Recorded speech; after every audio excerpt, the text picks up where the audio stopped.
নির্দিষ্ট সময়ের চেয়ে একটু দেরিতে আসেন, এই সময় দেরি না করে কেউ কি নামাজের ইমামতি করতে পারবে নাকি অপেক্ষা করবে?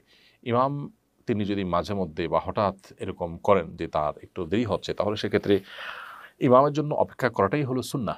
নবী করিম সাল্লাল্লাহু আলাইহি ওয়াসাল্লাম একদিন এশার সালাত আদায় করতে আ আসতে তার একটু বিলম্ব হয়েছে। এর মধ্যে সাহাবীদের অনেকেই মসজিদে নববীতে শুয়ে পড়েছেন, অনেকে ঘুমিয়ে পড়েছেন। নবী সাল্লাল্লাহু আলাইহি ওয়াসাল্লাম আসার পর সবাই আবার প্রস্তুত হয়ে সালাতে শামিল হয়েছেন। তো এজন্য ইমাম সাহেবের যদি কখনো দেরি হয়, সাধারণত ১ মিনিট, ২ মিনিট, ৪ মিনিট এর বেশি দেরি হয় না। যদি এরকম কালে ভদ্রে কখনো দেরি হয়, তাহলে সেক্ষেত্রে ইমাম সাহেবের জন্য অপেক্ষা করাটাই হলো সুন্নাহ। আমরা যথাসম্ভব চেষ্টা করব ইমাম সাহেবের জন্য অপেক্ষা করার।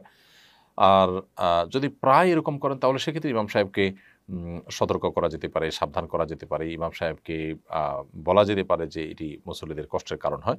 আ সেটুকুই ইনশাআল্লাহ বিইذনিল্লাহ আশা করি যথেষ্ট হবে তার সংশোধনের জন্য। তারপরেও যদি তিনি নিয়মিত এরকম করতে থাকেন, তাহলে কর্তৃপক্ষ চাইলে সেই ইমাম যার টাইম জ্ঞান নাই বা তিনি এরকম উম নিয়মিত দেরি করেন, তাতে মানুষের অসুবিধা হয়, তাহলে সেক্ষেত্রে তার বিকল্প কোনো ব্যক্তিকে নিয়োগ দিতে পারেন।